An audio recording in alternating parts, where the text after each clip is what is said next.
Missed an episode of your favorite podcast? Choose from over a decade of content in our archives, not just the latest episode. All free at GCNlive.com. This is your call to action.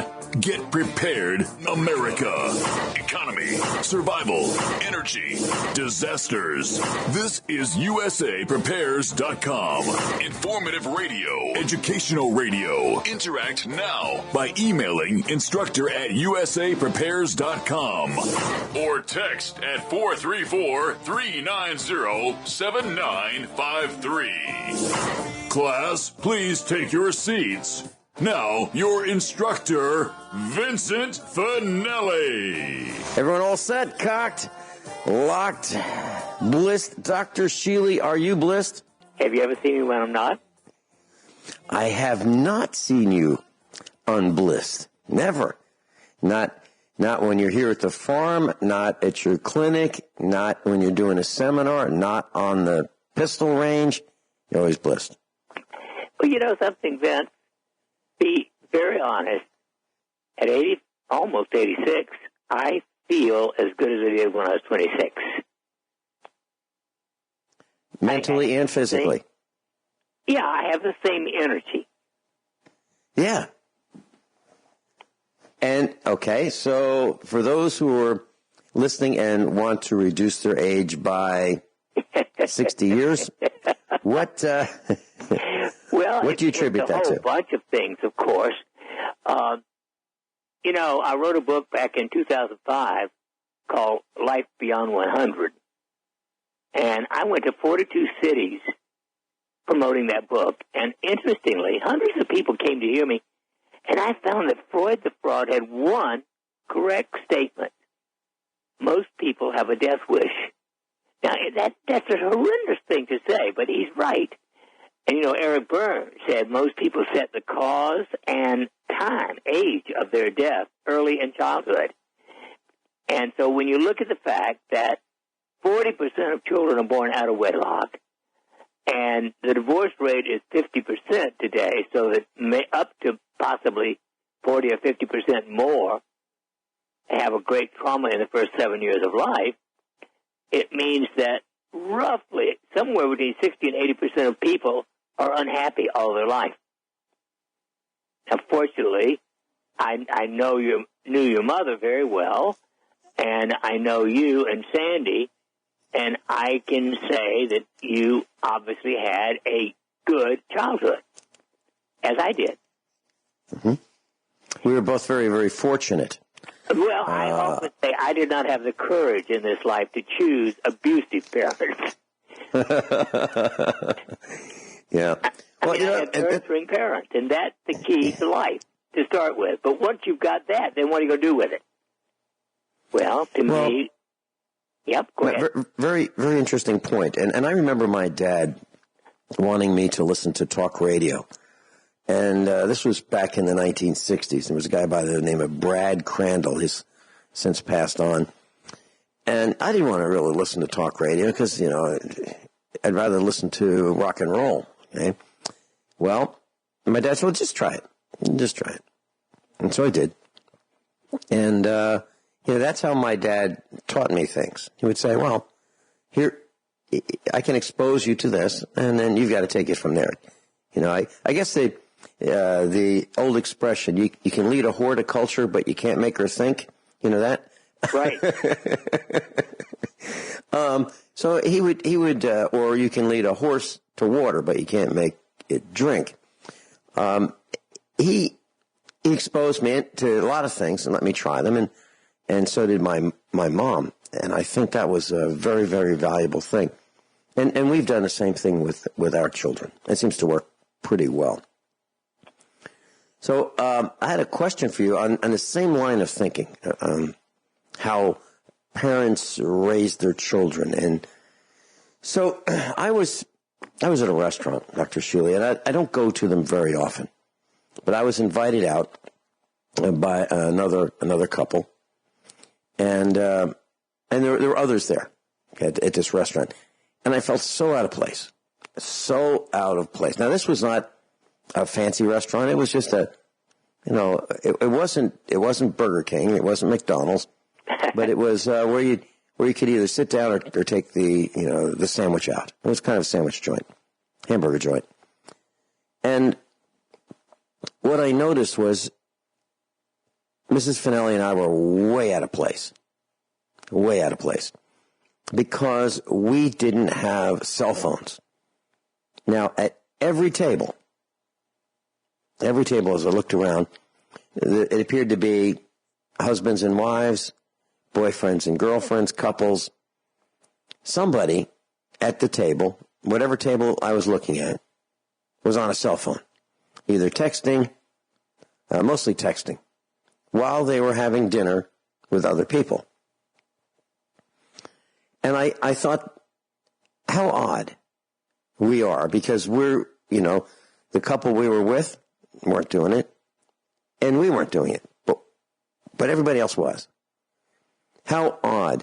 And I don't remember reading in Emily Post's, a book of protocol and manners, how to behave when you're at a restaurant with a cell phone. Because it's not in there. Well, the way to behave is throw it in the garbage. I just don't understand how we've gotten to this point. But it's not just the cell phone. It's not. I went to the Chinese factory outlet, Walmart, and I noticed something.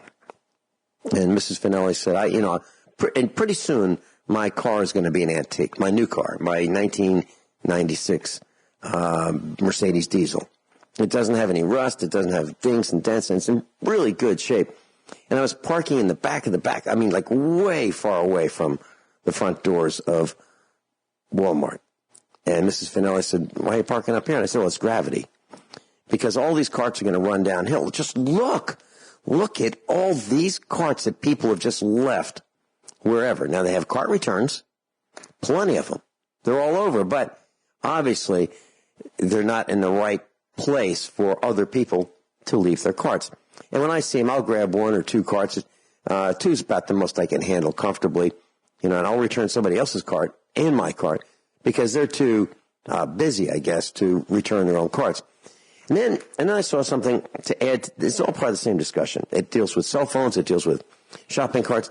Went to Sam's Club. Now, Sam's Club has a barrier to entry. It's roughly $35 for an annual membership. So not everybody is a member of Sam's Club. And you would think that Sam's Club, people are willing to spend $35 would be a little more polite.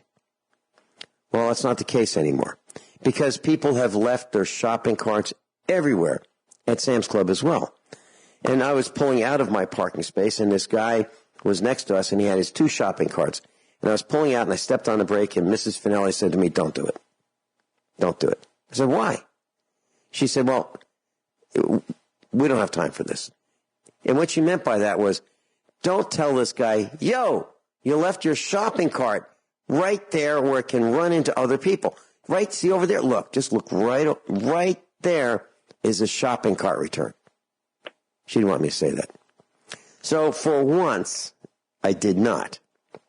I yielded to, I don't know, maybe her better judgment. But what I'm saying, Dr. Shealy, is I think there's a connection between a cell phone and people's manners. The lack of manners, the lack of courtesy, the lack of being polite, the lack of being nice, the lack of caring about anyone else. Do you think that could be true? Oh, absolutely. I think they're preoccupied with crap, if you'll pardon the word, and that's being kind. They're preoccupied with keeping busy so they don't have to think straight. And that gets back to this death wish that you were talking about with Sigmund Freud, I believe. But I don't think he figured out that we would get to this point with cell phones where we'd have these instant communicators.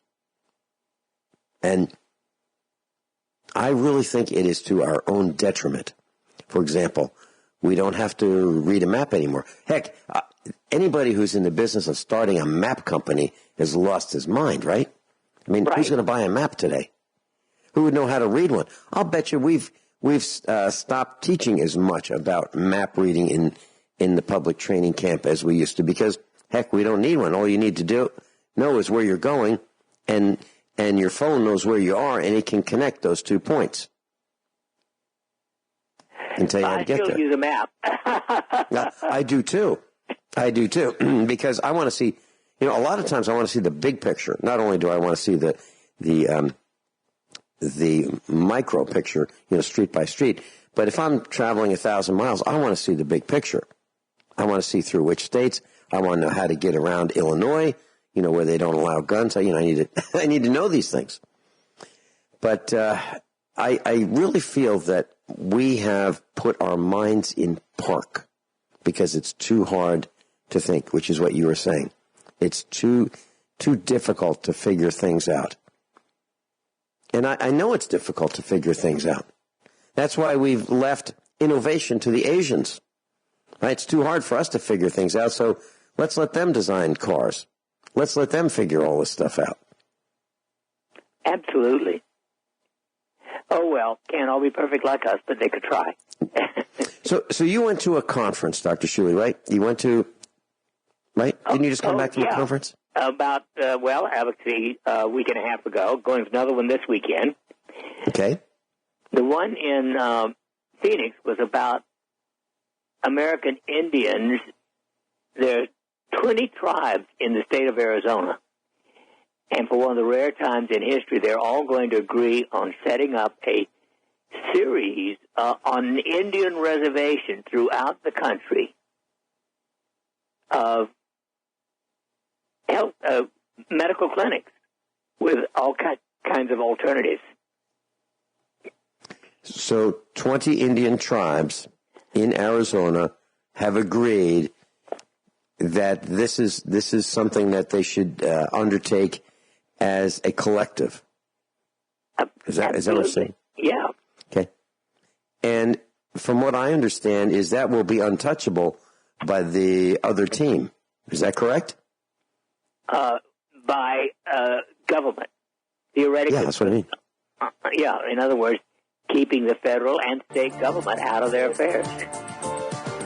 So if they want to use therapies like stem cell therapies, CBD oils, transcutaneous acupuncture, healing oils, alternative therapies, as you discuss all the time, it's hands off by the federal government. Is that correct?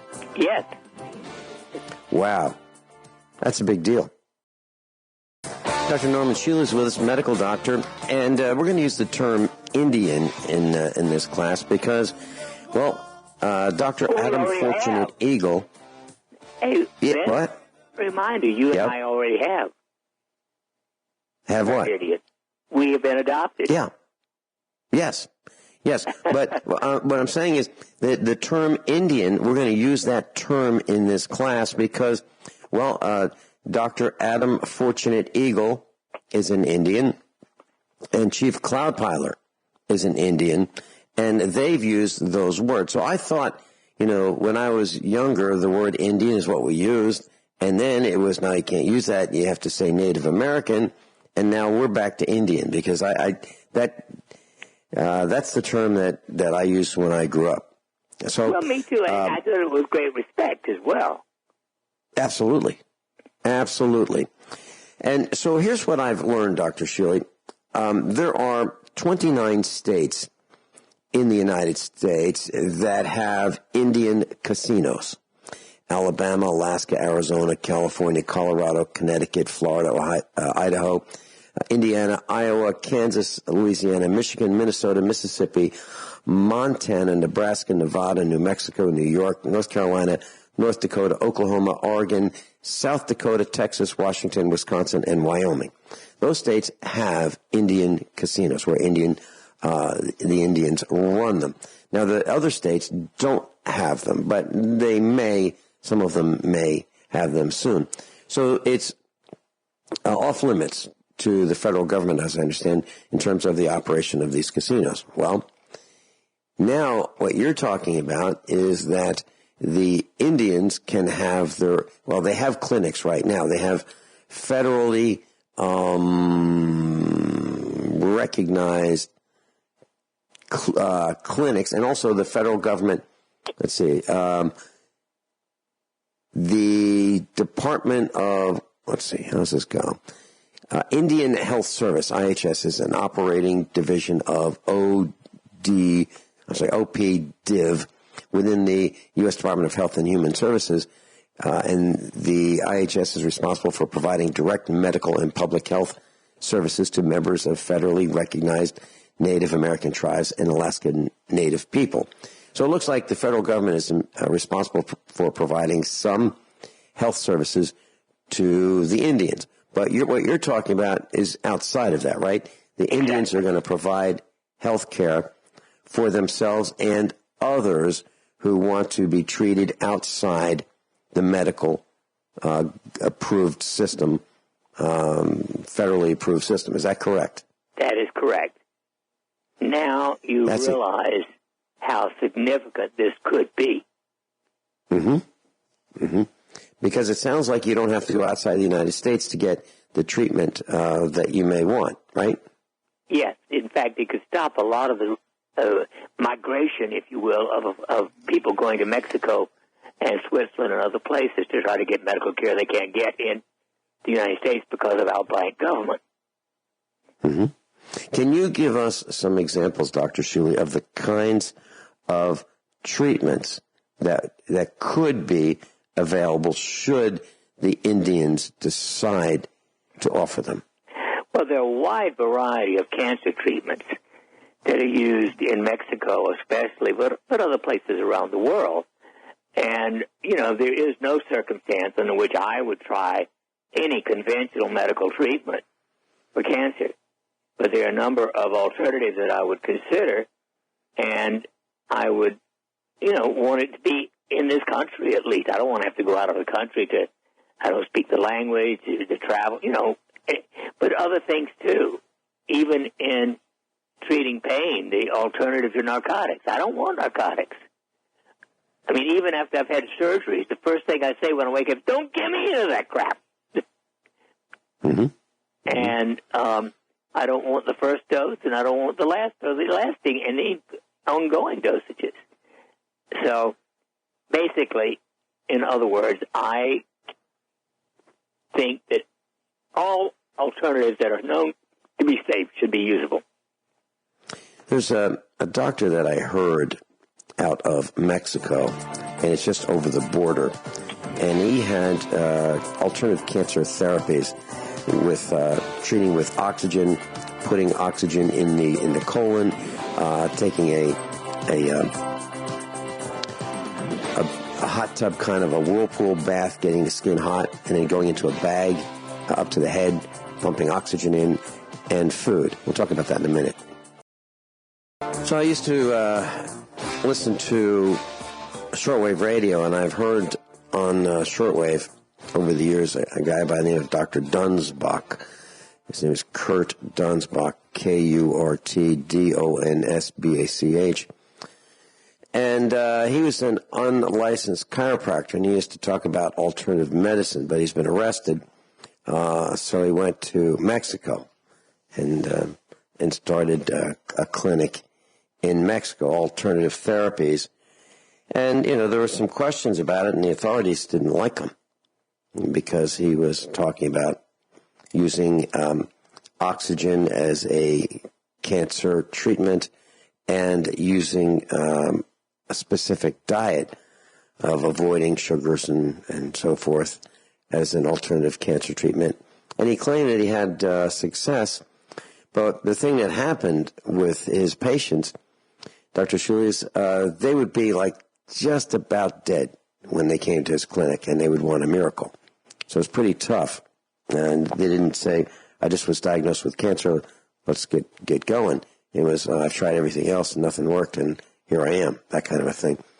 What are your thoughts about those kinds of treatments, Dr. Shealy? Well, as a matter of fact, I knew Dunsbach. I met him once and thought his stuff was worth considering. Yeah. Well, that's kind of how he appeared to me. I listened to him many times on the radio, and it sure seemed like it was worth further investigation, beyond listening to the broadcast. But he had been arrested, and I don't know what the result is, but I'd love to know more about him. So, Dr. Shealy, on these tribes, or at these reservations with these tribes, we're going to be able to get treated. Now, are you a principal involved in this to help the tribes understand what they can do and what some of the alternatives are and that kind of thing? Are we at the groundbreaking of this? Is that where we are right here, right now? Well, I think so. Someone has donated $1.5 billion to the Indian tribunal, if you will, of the 20 tribes. And they have a leader whom I met and talked to at some length. And their goal is to just start with Arizona, and anywhere that there's any state where there's a significant reservation, they want to set up a comprehensive, alternative, integrative, holistic clinic. Wow, that's a really nice jumpstart. $1.5 billion. How now, large on the other hand, as you may remember, the Namena have been offered $25 million here in Springfield to do the same thing here, and then they've got supposedly the Royal Maya have $7.5 billion to build something in Royal Maya in the Caribbean, as well as they also want to set up sovereign nation clinics in every state. As kind of like a consulate, yes? Yes, but a consulate with a medical clinic. And are you able to talk more about that, or is that something we need to move to a later date? What I know, I don't know all the intimate details. I do know that they're going to set up a consulate here, as well as an embassy in D.C., and they have asked me to found a medical board for Royal Maya, which would include a medical board for physicians trained in comprehensive holistic approaches to go to clinics throughout the country. As I'm listening to this, Dr. Shealy, this is absolutely huge. Absolutely huge. You're talking about the consulate and then satellites of the consulate, right? And the satellites can be farms? Well, I guess it could be. I guess they want a clinic and they want natural products, so I should think they could even raise food and herbs. Absolutely unbelievable. This is fabulous, because this is taking what Dr. Dunsbach attempted to do and then control vertically the food, the medicine, the treatment, all without interference from the parasites. Yep. And it seems to me that this would be judged by the marketplace. So if there are successes, the marketplace will realize that there are successes. And if there are failures, the marketplace will realize that as well, rather than being told what to do by an overseer outside of the tribes. Well, I have to say, I consider our FDA maybe somewhat worse than the Saudi consulate in Turkey where the guy was killed. That's just one similarity, if you will. If someone were pulling out a calendar, Dr. Shealy, when do you think the appointments would be able to be made for some of these clinics, let's say in Arizona and in Springfield, Missouri? Well, I would think under the best of circumstances, it'll take a year to get the first one organized well. And are there doctors who are ready, willing, and able to move on this right away? I have 5 physicians who have agreed to be part of the medical board. So I presume we will find others. How many will you need for the board? Well, we've got the 5 physicians. We're going to have 1 nurse practitioner and 1 naturopath, as well as the 5 physicians. Okay. And that's in Springfield? Yes. Okay. Well, that sounds pretty exciting to me. So are we talking about scalar? Are we talking about pulsed electromagnetic frequencies? Are we talking about diet? Are we talking about, well, what else? What else are we talking about? Well, all kinds of herbs, of course. Right. And manual therapies of various kinds, including, all kinds of body work. But the most important, in my opinion, would be what I call really retraining the nervous system, teaching people how to use their brain, mind, emotions, and contact the spiritual self. I mean, that's what's major missing from modern medicine is any relation whatsoever to the soul or the spirit. When Mrs. Finelli gets up in the morning, she says, "What a great day! What a great day!" Now it could be raining, snowing, foggy, cloudy. What a great day! Now, and it puts a great feeling on that day. First thing, right out of the gate, what a great day. Now, I can imagine someone getting up in the morning, looking out at the same environment, saying, "Oh man, what a crappy day! It's foggy, it's dreary, it's dark. Oh, it's going to be awful," and it will be, right? With that outlook. So I can see what you're saying is so important. So the next question, of course, is there going to be a campus where you go to the clinic and then you stay there for some period of time where the outlook is enhanced, brightened, in addition, so setting the mood for recovery?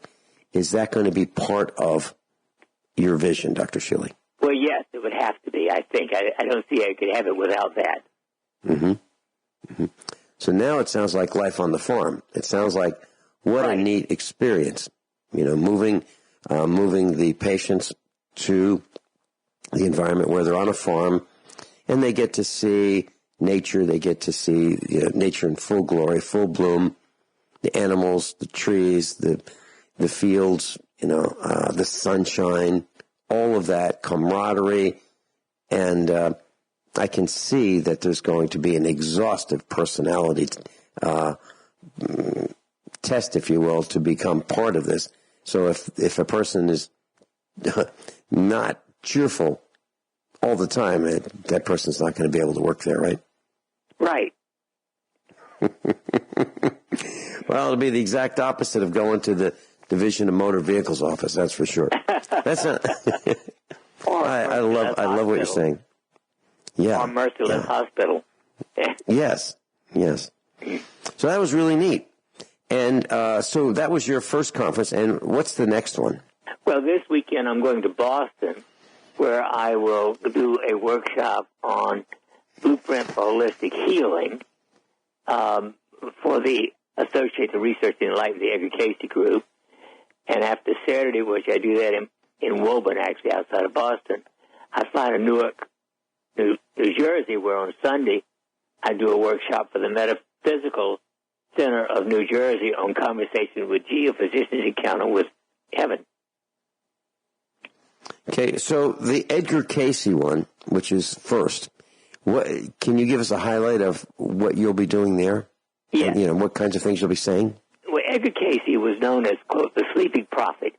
He went into trance and did almost 15,000 psychic, intuitive readings, which are estimated by several people to be at least 80% accurate in helping people heal. from a wide variety of illnesses. Now, I've been associated with that group since 1972, and I've spoken in Virginia Beach about 40 times, but I also speak 3 to 6 times a year at regional meetings around the country. So basically, I'll be talking about the broad field of energy medicine, which is everything energy medicine. but drugs and surgery. Okay, energy medicine is everything but drugs and surgery? Yes. Okay. Can we talk a little bit more about that when we come back? And then the next day, the conference that you're going to be at and speaking at, Dr. Shealy's with us. NormShealy.com, NormShealy.com. We'll be right back. So we're talking about energy medicine with Dr. Shealy, NormShealy.com. So Dr. Shealy, energy medicine, please help us learn what that is. Obviously, it starts, in my opinion, with electricity. Everything in the body is electrical. And my first major electrical invention was spinal cord stimulation, and at the same time, TENS or transcutaneous electrical nerve stimulation. And then I developed cranial stimulation for depression and anxiety, etc. And now, of course, I've gotten into the chakra sweep, pulse electromagnetic frequency, and the sapphire-enhanced scalar. But that's my major foundation. But look, everything is energy. So if you put your hands on someone, if you treat them with spiritual healing, I have 216 patients with EEGs, which can be changed by a healer as far away as least as 1,000 miles.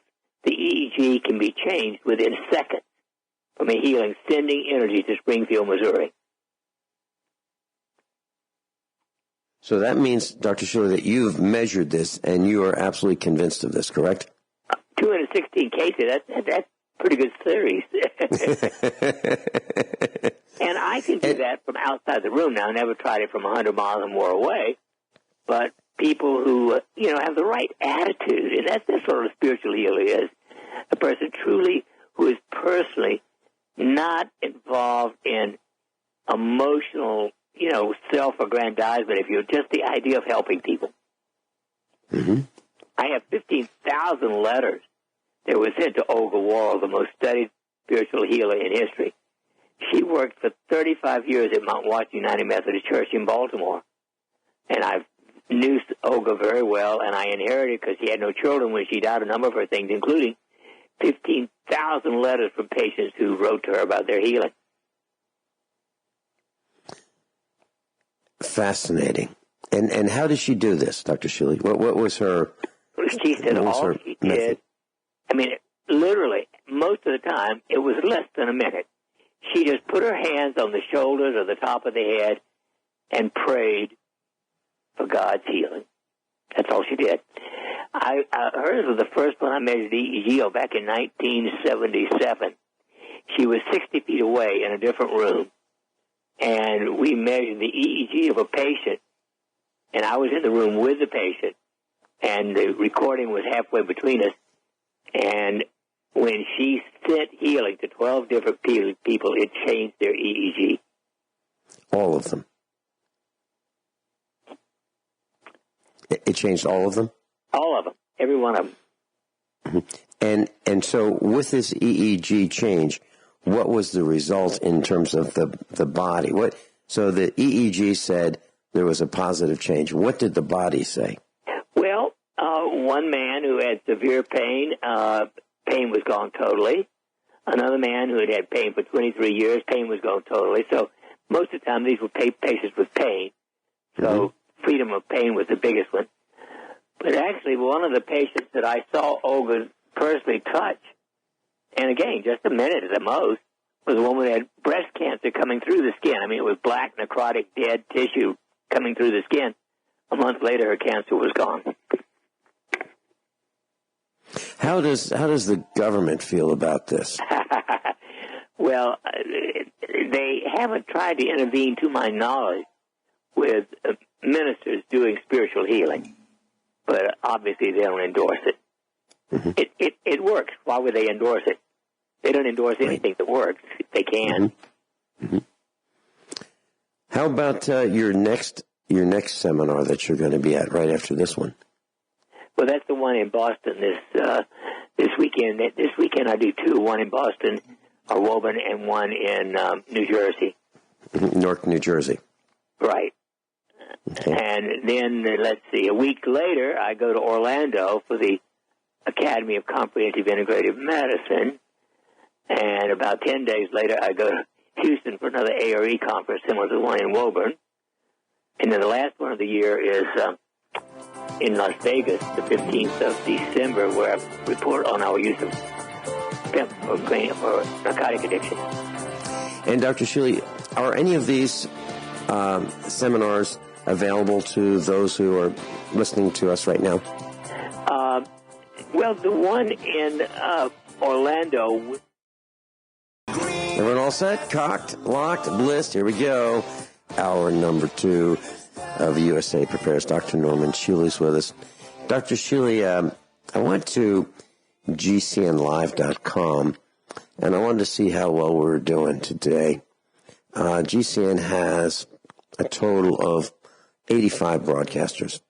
And at this very moment, GCN has a website that ranks, the top 7 live streams. And I'd like to tell you that you're number 1 right now. Number 1. Well, I hope they're listening, because the next thing I wanted to talk about, we sort of almost got to it at the beginning, is healthy longevity. As you know, that has been a focus of mine. It isn't the longevity as much as the health, but hey, why not get both? Well, I'm glad you mentioned that, because at your website, there is a 90 days to self-health sign-up for your and they ebook. Get that free if they sign up for my email newsletter. Mm-hmm. And that was the foundation in 1977 when it was published. That actually is a laicized version of my doctoral PhD in psychology dissertation. And it is what I call the retraining of the nervous system. But obviously over the last 41 years, many additional things have been added, including we now have a minimum of 4 different ways that will regenerate your telomeres, the tips of your DNA. DNA is, everybody knows something about DNA. It's the sort of the skeleton that keeps your cells alive. And every cell in your body dies within a maximum of 7 years and is replaced if you're healthy. Now, if you're not healthy, your telomeres shrink. Well, even if you've got good health habits, your telomeres shrink 1% every year of life. So we're sort of programmed to live to be 100. And obviously there have been a few people who've been unusually genetically successful, so to speak, and they've lived, I think the longest proven one is 123. But if you can regenerate your telomeres, which we've now proven you can do at 3.5% a year instead of losing 1%, so that's 4.5% better than average, then theoretically you will remain healthy and live a lot longer, possibly up to 140 years or more. And those include electrical stimulation of 3 of the acupuncture rings that I call the sacred rings, fire, earth, and crystal. Now, unfortunately, that takes an hour a day of time, and most people are not going to spend that.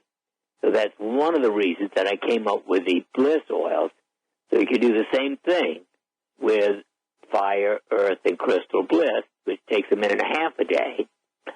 Or you can get the Rejuva-Matrix mattress and just lie on it at night and turn the power on for only 1 hour while you're sleeping, and that does the same thing. And in December, sometime mid to late December, we'll be remeasuring the telomeres in 12 individuals who've agreed to sleep in the room with the Scalar device to see if that will regenerate the telomeres. That'll be the least time-consuming of all, because you just leave it on all the time and don't worry about having to time it at night and all that sort of thing. So I'm looking forward to having you and Sandy draw your blood again in December. Yeah, and absolutely not invasive at all. It's just in the bedroom, and there it is. Now, Dr. Shealy, what about the distance? For example, is it more important to have it a foot and a half away or 2 feet away?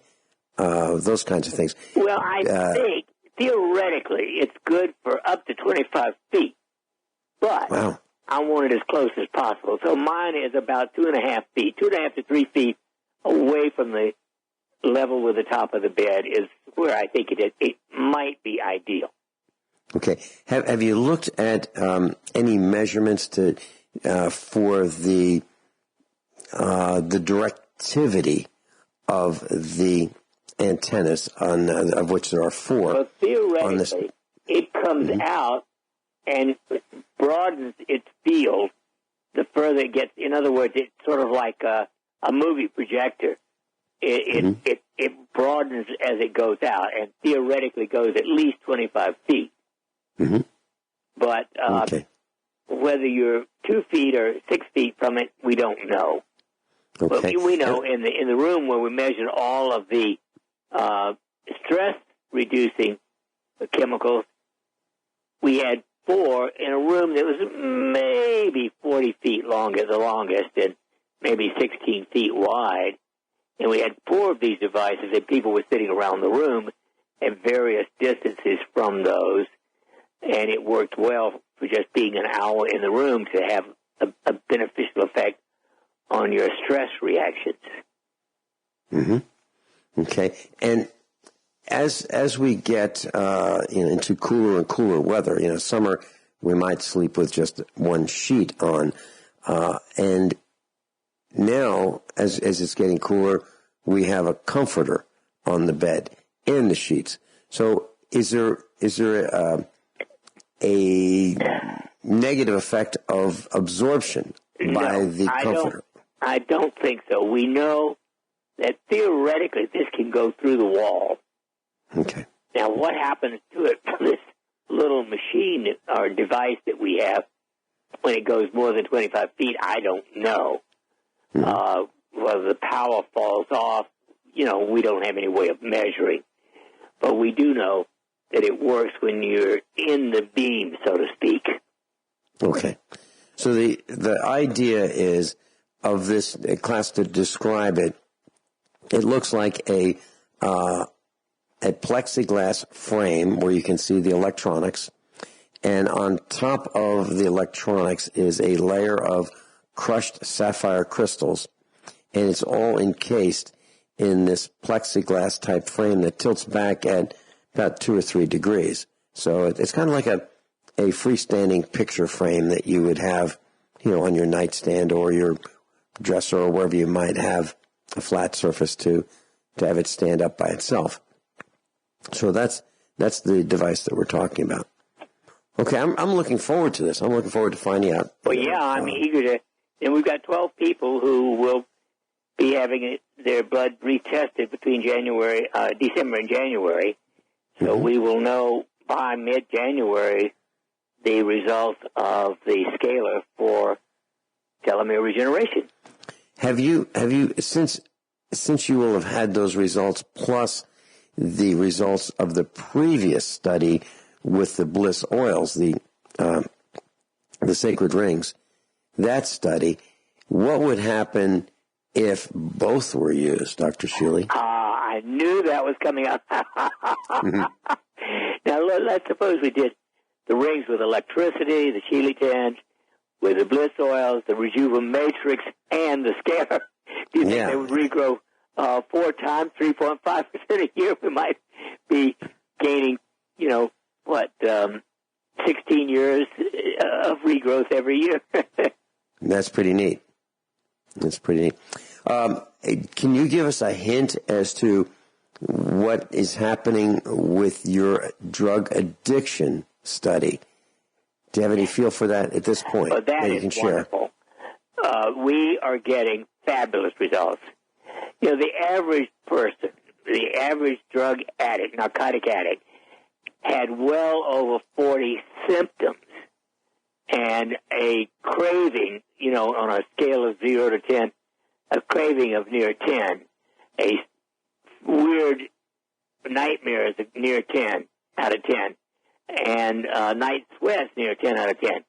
All of those are reduced by 90+% using the chakra suite PEMF on the head an hour a day.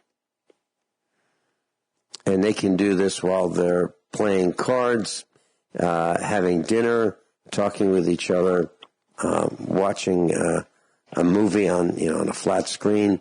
You could do that all at the same time, or must they be in a meditating type state? Yeah, and they could even sleep with it under their pillow.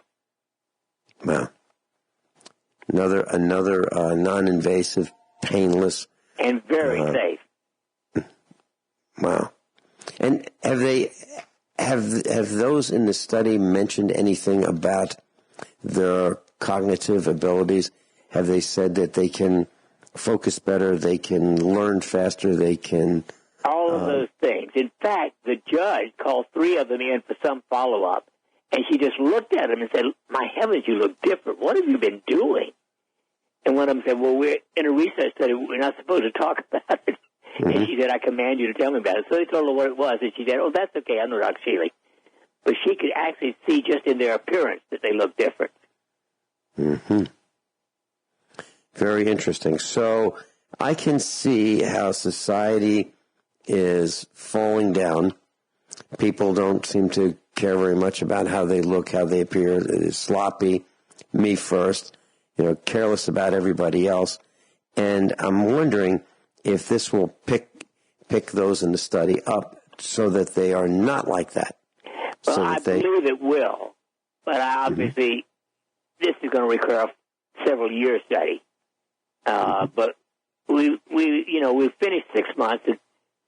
We'll be at 8 months when I give my talk in December, and that's long enough for me to feel we've made an unequivocal change. Absolutely fascinating. So for those of you who are unfamiliar with Dr. Shealy, he's known worldwide. He's studied and alleviated pain for thousands and thousands and thousands of people over the years. He's the inventor of the TENS, T-E-N-S unit. I'm sure you've heard of that. And he's written well over 30 books. And he's a radio broadcaster, a farmer, Surgeon of the Year, and has 3 doctorates and is an MD. Is that right, Dr. Shealy? 3 doctorates? That is correct. Yeah, there you go. We'll be right back. Dr. Norman Shealy is with us. Dr. Shealy, over the weekend, I lost my temper with Mark Zuckerberg. And I got an email from his company, and it said, here's how many people have looked at your Facebook page, 0, this week or last week. And here's the trend, 0. And here's how many have looked at it previously, 0. And I know that's not true. Okay? I used to use Facebook only for one purpose, to say, here who is going to be on the air with me. And here's what we're going to talk about. Or here's who was on the air with me today, and here's what we talked about. And Ron Gibson in North Carolina would go to that page, and he would copy the text that I wrote and paste it onto the YouTube video that he would upload 5 days a week, Monday through Friday. So that's the reason I did it. And I didn't say, look at my dog eat, look at the tree, look at this flower, look at me, look at me, look at me, look at me. I didn't use it for, silly purposes. Well, after I got that email from Zuckerberg and company, I said, that's it. So previously I'd planned to make an exit and make it as difficult as possible for Zuckerberg and company. So I changed my name from Vincent Finelli, which is my real name, to Vincent Smith. I picked the most popular last name, which happens to be Smith in this country. And I let it ride for a while. Then I changed my address to that of the Clinton Foundation. I used their address because I figured I'd be spending a lot of time there, and that's where you'd be able to find me. And and then I shut down my Facebook page. So I don't have any Facebook appearance on the internet anymore. So for those of you who were looking for us, or me, I'm not there anymore. Yeah. I've decided that that's it, and I feel relieved, absolutely relieved that I'm not involved with Facebook. So I just wanted to share that, Dr. Shealy. Your opinion of Facebook might be almost as good as mine. Well, it was the greatest drivel the world has ever produced. Oh, yeah. People would say, on my Facebook. Or if, I posted on my Facebook. And I got to tell you that it's ridiculous. It's absolutely ridiculous. People say, look at me. Do you like that? Do you like that? And I think they feel... my bladder yesterday. Yes. Yeah. How many likes can I get? It's ridiculous. So I am just delighted. No smartphone, no Facebook, and I do have a website, and there's another thing. I probably shouldn't say this, but Mrs. Finelli has gotten a couple emails threatening her. And whoever these people are, I would really like to meet them. I really will. It'll be a real short meeting. Very short. And they are saying things. Well, I will. If I meet these people, I will. And they have threatened her by saying that, and we don't have cameras on our computers. We don't. And they say that they've seen her and they've downloaded all this video, of which there is none. But the emails that are being sent out are caustic. They're threatening. And I would consider these as very serious threats. So Mrs. Finelli does not engage in any of the behavior that they are talking about in these emails. So I'm looking forward to meeting the people who have threatened my wife. I really am. Very, very short meeting. And I hope they're listening. But I contacted the internet provider, and I said, these are what we're getting. And they said, they're phishing. They are demanding that you pay them in, it's blackmail, okay, attempted blackmail. They're demanding that we pay them in Bitcoin. I want to meet these guys. I'd rather pay them in. Bitcoin is about as artificial as anything you see. Well, I am looking for, if we meet them, I will pay them in lead. I'm going to give them 230 grains of lead.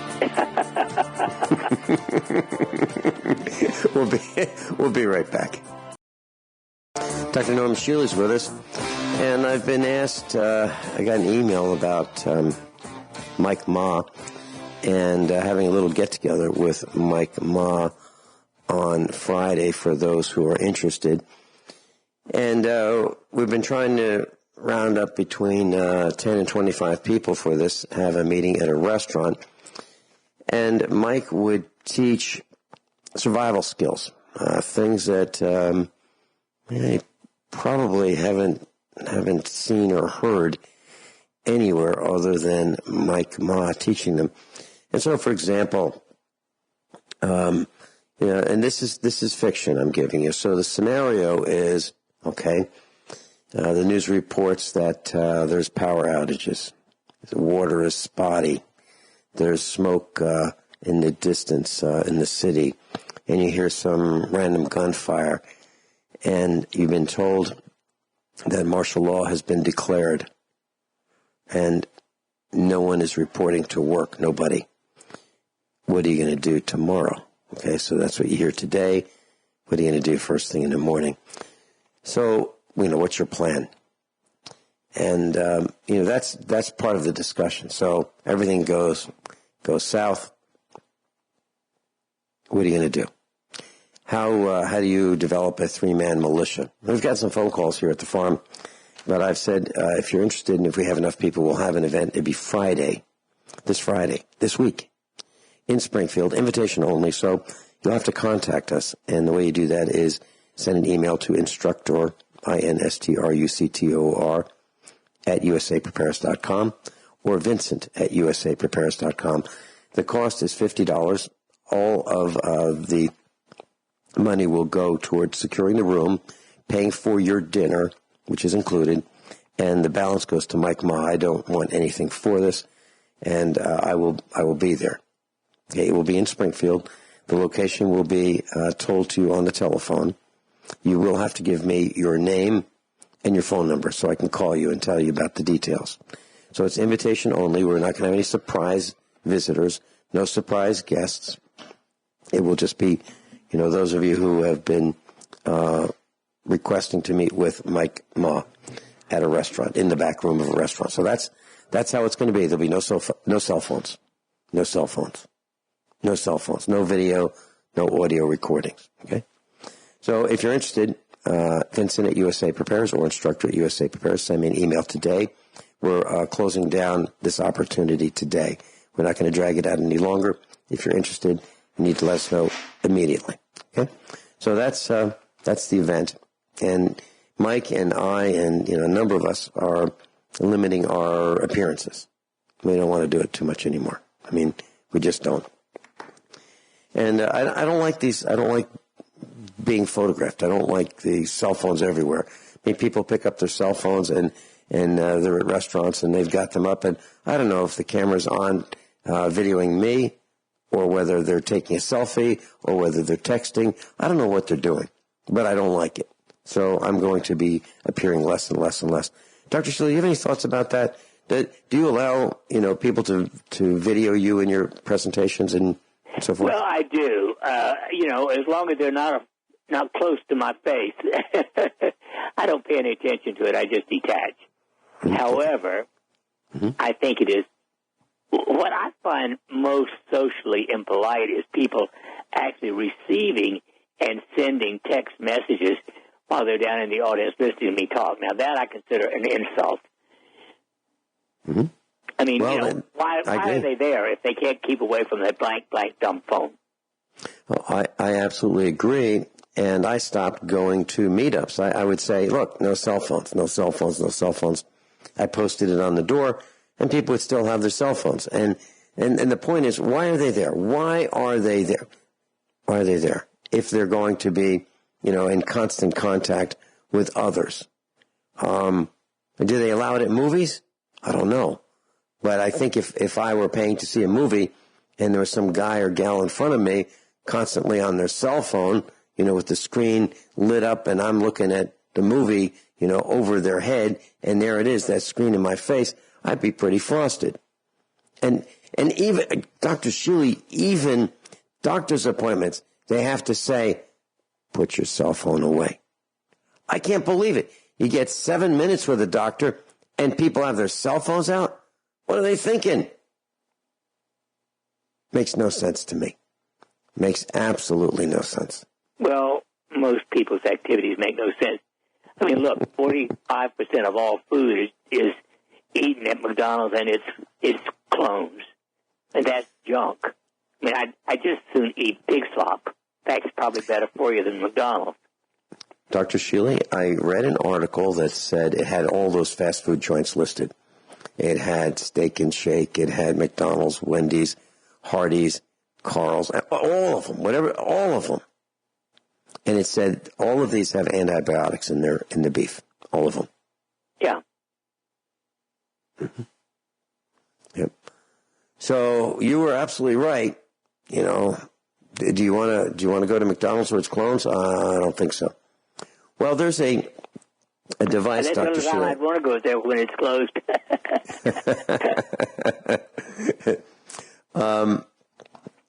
You know, in Europe, they have, if you want to use the restroom at McDonald's, it used to be a given. You know, if you need to use the restroom, you just go into McDonald's. And, well, now in Europe, they are printing a restroom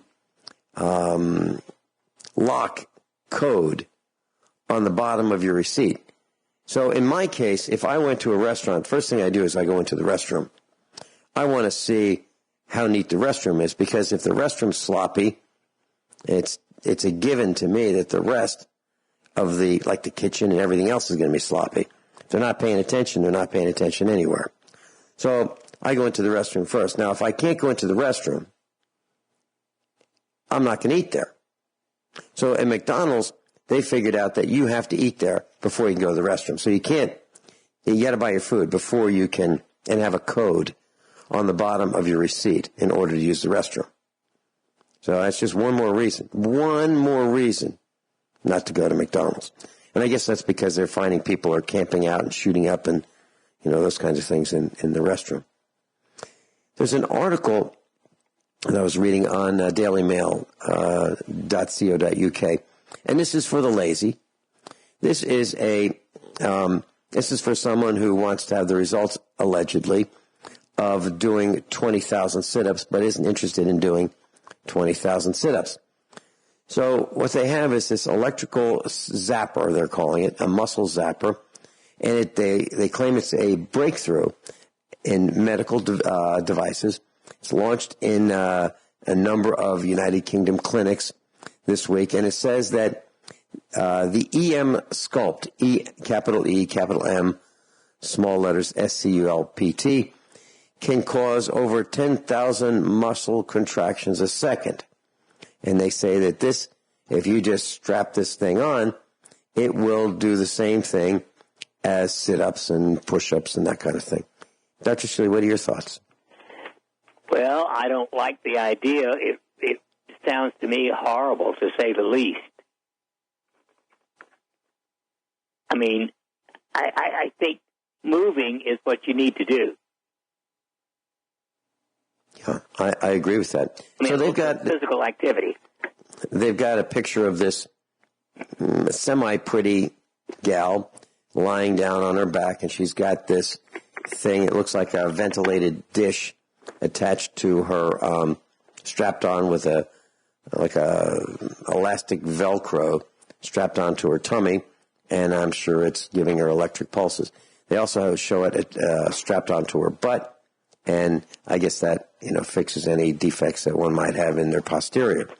But that's what it's called, the EM Sculpt. And I just was wondering what your thoughts were. You know, there's certain things I think you have to do for yourself. And although I like electricity for helping things in many respects, I think that's artificial. Okay. But halitosis is better than no breath at all, so the couch potatoes maybe is worth considering. Well, here's what it says in the article. Although non-invasive body sculpting treatments dubbed flab zappers are not new, this is the first to target the muscles as well as the fat layer. And then it says 7 studies of the treatment, which cost 750 pounds sterling per session, can be carried out while fully clothed, with remarkable results. That's what it says. Right. So, sounds like an expensive kind of thing, but you know, the non-invasive treatment, and I guess I'd rather do the sit-ups. Well, I would too, Vince. I mean, let's face it. One of the most important things in the world is moving. People who sit all day die. It's just one bad habit, sitting all day. In other words, not really doing any major moving. Reduces your life expectancy about the same as smoking a pack of cigarettes a day. 7 years. Is that what we're talking about? I'm sorry? About 7 years? 7 years, yeah. Mm-hmm. Okay. So, class, obviously, your body was intended to move. And some of the proof of this, if you remember back to elementary school, they had recess. And gym, they wanted you to exercise rather than just study, and sit down. But now, most jobs are sit-down jobs where you enter information on a keyboard about other people. You make appointments. Yep. So, Dr. Shealy, I had a question about this came to me off-air question. A 60-year-old has floaters and flashes, like little. I'm trying to I guess what he means is little blips of light in his eyes. Do you have any thoughts about that and floaters? Let's talk after this break. Yeah. And it looks like it's things that float across the eye at most of the time, and little blips of light. Both. And that's all the information I have. We'll be right back. Describing an off-air question that we have about floaters, black floaters, and white flashes in the eye. Dr. Shealy, your thoughts? Fortunately, I do not know any alternative or even conventional approach to that. Now, personally, I would certainly consider trying castor oil, pure United States pure castor oil, 1 drop in each eye at night. It would be safe. We know that it dissolves cataracts, so it does get absorbed into at least the aqueous humor of the eye and might do something, but I don't know. Okay. Very good. And then I have a question about colloidal silver, Dr. Shealy. A lot of people take colloidal silver. And the question I have is, how does it know what to do? How does it know where to go and what to do? Or does it just indiscriminately kill within the body? Well, it only kills, to my knowledge, hostile bacteria and viruses. I don't know. I know of no evidence that it harms normal tissue. Now, presume there might be some level of it which would be toxic, but actually, back in the old days, there was a product that was often used called Argentin or something like that. This was before Argentin. And people could overtake it, and the skin would actually become silvery colored. But even that did not have any known toxicity. Mm-hmm. Okay. And so then the natural extension of that question is for antibiotics. How do antibiotics know where to go? Well, of course, again, they go everywhere, as does the silver, as does everything else that gets into your bloodstream. And it's selective, if you will. It does kill many, many different kinds of bacteria, but inevitably it kills some of the normal, healthy bacteria in your intestines. So it's a rare person who doesn't have some kind of GI problems during and after antibiotic treatment.